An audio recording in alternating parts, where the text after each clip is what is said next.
Capítulo número 1. El pecado original, su vigencia. Punto número 3. El error. Suplantar al Padre. Cita textual. Mas cuando parezcan hablarte, recuerda que nada puede reemplazar a Dios y que todos los sustitutos con los que lo has intentado suplantar no son nada. Texto capítulo 10, sección 3, párrafo 8.7. Es evidente que en el momento de imaginarnos al Padre disgustado, comenzó a, entre comillas, producirse la separación, y es uno de los pasajes hasta ahora vedados por nuestra inteligencia, pero que el curso explica desde la coherencia que lo caracteriza y a partir de las limitaciones que sin duda tenemos para comprenderlo desde nuestra aturdida mente dividida. En la comunicación que el Hijo mantiene con el Padre hubo una propuesta, al parecer no aceptada por este último, y de la que al Hijo, una vez descartada, se le olvidó reír. Cita textual. Una diminuta y alocada idea de la que el Hijo de Dios se olvidó reírse se adentró en la eternidad, donde todo es uno. A causa de su olvido, ese pensamiento se convirtió en una idea seria, capaz de lograr algo, así como de tener efectos entre comillas reales. Texto capítulo 27, sección 8, párrafo 6.2. Es un párrafo extraordinario que nos aporta muchas respuestas y algunas preguntas a las que volveremos. ¿Qué necesidad pudo sentir en un espacio donde supuestamente no se carecía de nada? ¿Qué contenía la idea del Hijo que el Padre no aceptó? ¿Qué pudo pensar el Hijo? ¿Por qué se negó su propuesta? La idea de un cielo en el que se experimentara alguna carencia repugna a nuestro conocimiento, pero ahí está la idea planteada. La sospecha profunda y temible. En cuanto se experimentó esa carencia, se perdió de vista la realidad. Por tanto, nos trasladamos al terreno de lo imposible, al terreno de los sueños, y no debemos abandonar este punto de partida si no queremos perdernos en la pregunta imposible de contestar. ¿Cómo ocurrió lo imposible? ¿De dónde salió esta carencia? ¿Qué se echaba de menos si allí estaba todo? Cita textual. La idea de carencia implica que crees que estarías mejor en un estado de alguna manera fuese diferente de aquel en el que ahora te encuentras. Texto, capítulo 1, sección 6, párrafo 1.5. Muchas vueltas le tengo dado a este extremo. Sin duda, el nudo gordiano de cualquier doctrina que quiera explicar este mundo desde su propia trascendencia. Ese tránsito de lo divino a lo, entre comillas, humano. Ese paso imposible que todos los que estamos aquí juramos que ocurrió tantas pruebas como tenemos. Traté de ponerme en los zapatos del Hijo para reconstruir la escena del descalabro y la imaginé, entre comillas, recién creado, nuevo en la escena, conociéndose, porque estar vivo es conocerse. Se conoció y supo que todo lo que existía era Él, que no había nada que su ser no ocupara, que todas las posibilidades estaban consigo. Él era la creación, la potencia perfecta, completo, pleno, extenso, y en la complacencia larga de su conocimiento vio algo que llamó su atención, entre comillas, infantil. El Padre le había creado a él, pero él no había creado al Padre.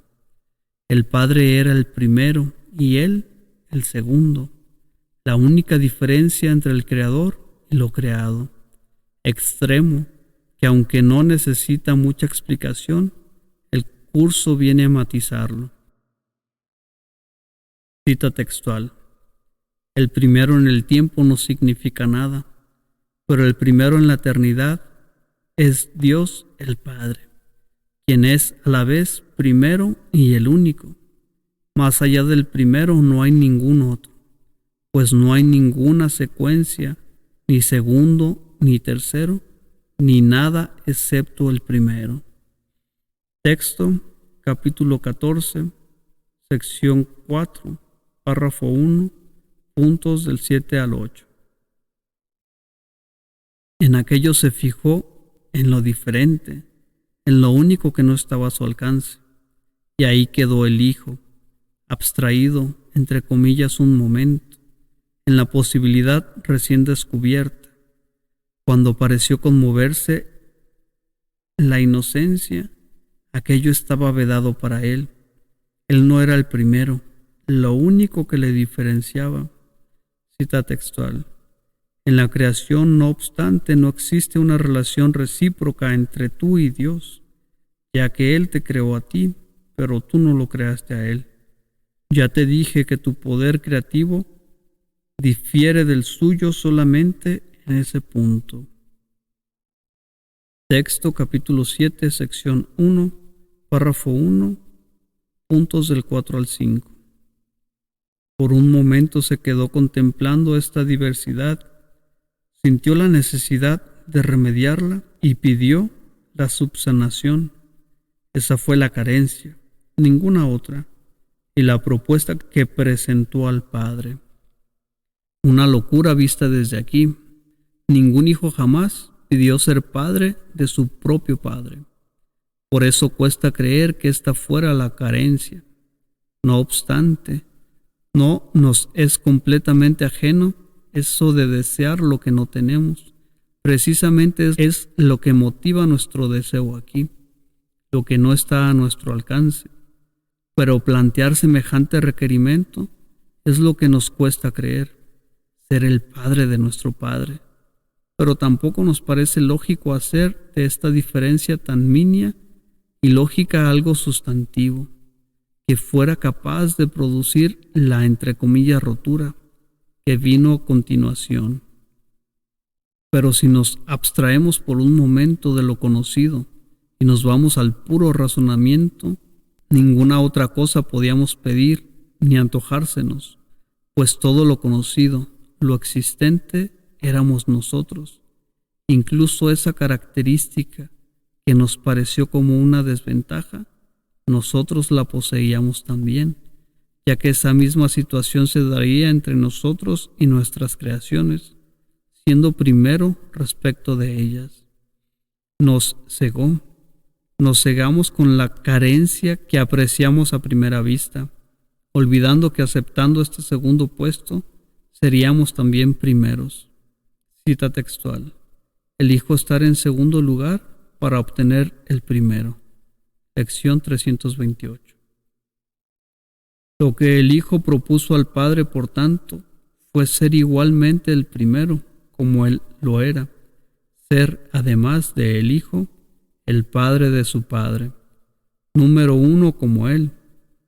Hay que parar por un momento nuestra forma de pensar en nuestro entorno próximo, donde no cabe semejante propuesta, y aceptar que tal vez en el cielo sí pudiera tener lugar, ya que, como hemos dicho, todo lo demás se poseía, y aunque sea incomprensible desde aquí, debemos permitir ese juego para que podamos proseguir con el relato que se está formulando y alcanzar a entender su final.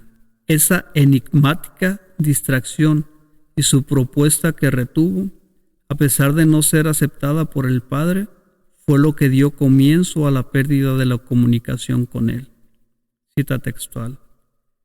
Esa fue su alternativa a la dicha, porque no estaba dispuesto a aceptar que si bien era un creador, Él mismo había sido creado. Texto capítulo 10, sección 5, párrafo 4.3. No estuvimos dispuestos, así de claro. Incomprensible desde aquí esta presentación inútil de querer ser el primero como el Padre. Pero como todas las cosas que el curso nos propone, no nos resulta inaceptable. Y mientras sea así, podemos proseguir con el discurso. Así nos lo explica y de esa forma lo doy por hecho, ya que con nuestra mente dividida no podemos ni imaginarnos nada de lo que ocurre en el cielo. Ya se nos advirtió igualmente. En mi afán de querer comprender la locura, volví a ponerme en los zapatos del Hijo y extraje del mundo de los sueños un ejemplo doméstico, una aproximación de lo que pudimos experimentar, entre comillas, después de nuestra creación. Siempre me tengo dicho, y así lo expongo a los estudiantes del curso que me ayudan en mi estudio, que no se puede explicar nada de lo que ocurre en el cielo con ejemplos del sueño. Sería confundir niveles y nos llevaría a error. Sin embargo, he encontrado un ejemplo doméstico que me da muy buenos resultados y a veces me pregunto, ¿cómo hay tanta verosimilidad en este modelo? La respuesta que obtengo es que en ese momento mismo salimos del cielo, porque lo que ocurrió allí, la carencia que se sintió, ya no era propia del cielo, sino del sueño. El hecho de sentirse privado de algo es ya un quebranto del conocimiento, una pérdida de comunicación con el Padre, como ya se indicó. Por otra parte, también el curso habla del paralelismo que podemos encontrar entre la, entre comillas, familia del cielo y la del sueño. Cita textual. Incluso en este mundo existe un paralelo. Los padres traen al mundo a sus hijos, pero los hijos no traen al mundo a sus padres. Traen al mundo, no obstante, a sus propios hijos, y de este modo procrean tal como sus padres lo hicieron. Texto capítulo 7, sección 1, párrafo 1, puntos del 6 al 8. Párrafo muy esclarecedor y al que acudiremos en otro momento. En aquella lejana infancia mía, rememorando los escasos medios con los que entonces crecíamos los muchachos, recuerdo que mi mayor apetencia era la leche condensada. Apenas teníamos caprichos ni golosinas los niños de la segunda mitad del siglo pasado, en aquella parte de la España profunda donde me crié. Por eso, aquella leche densa y dulce era el colmo de los placeres. El bote que la contenía se gestionaba con dos orificios, uno para extraerla y otro para que la entrada del aire posibilitara el primer movimiento. Chupar de una de aquellas perforaciones me hacía perder el sentido y no veía el momento de parar. Mi pobre madre andaba detrás de mí controlando mis raciones, porque decía que si tomaba demasiado me daría, entre comillas, ardor de estómago. Me fastidiaba esa advertencia suya que jamás me creí del todo. ¿Cómo algo tan bueno iba a hacerme daño? Más bien pensaba que era una excusa para privarme de algo tan gustoso. De aquella forma, el bote de leche condensada se convirtió en el objeto de deseo de mi infancia. A sabiendas de la persecución que le tenía decretada, y como no existían los frigoríficos, guardaba mi madre el tarro en lo alto del armario de cocina, un punto inaccesible para mí. Allí estaba seguro, pero alguna vez, cuando me dejaba solo, preparaba una especie de andamio, colocando un par de sillas, una sobre la otra, y jugándome la vida me encaramaba en la cornisa de la alacena, donde como una tentación reposaba lo único que mi madre me tenía vetado, precisamente para preservar mi salud. Lo prohibido era lo que perseguía, lo que no estaba a mi alcance era mi objetivo, y le di máxima prioridad. Es de suponer que estas tendencias nuestras de buscar y valorar lo clandestino, lo oculto, sea una reminiscencia de aquella primera chaladura que, entre comillas, dio lugar a todo esto. Y me pareció que este sencillo ejemplo tenía las mismas claves que lo que el curso viene exponiendo, y mediante él calmé mis preguntas y apagué mis reticencias hasta donde pude, porque de la misma manera que ocurrió en el cielo, yo tampoco acepté la norma de mi madre, e igualmente recibí más de una reprobación suya al descubrir por el peso del recipiente mis transgresiones. Igualmente, el hijo pensó que su padre castigaría su desobediencia, o mejor dicho, tal vez por creer en aquella primera ocasión que merecíamos un castigo, ahora nuestros padres actúan de esa forma.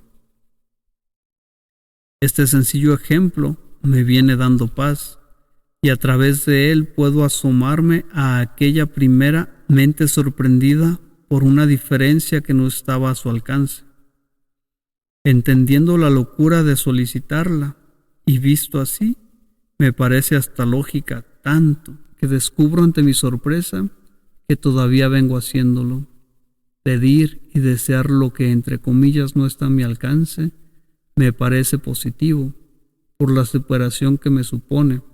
Ponerme metas me hace grande. Cuanto más difíciles, mejor. Mis objetivos elevados potencian mi esfuerzo.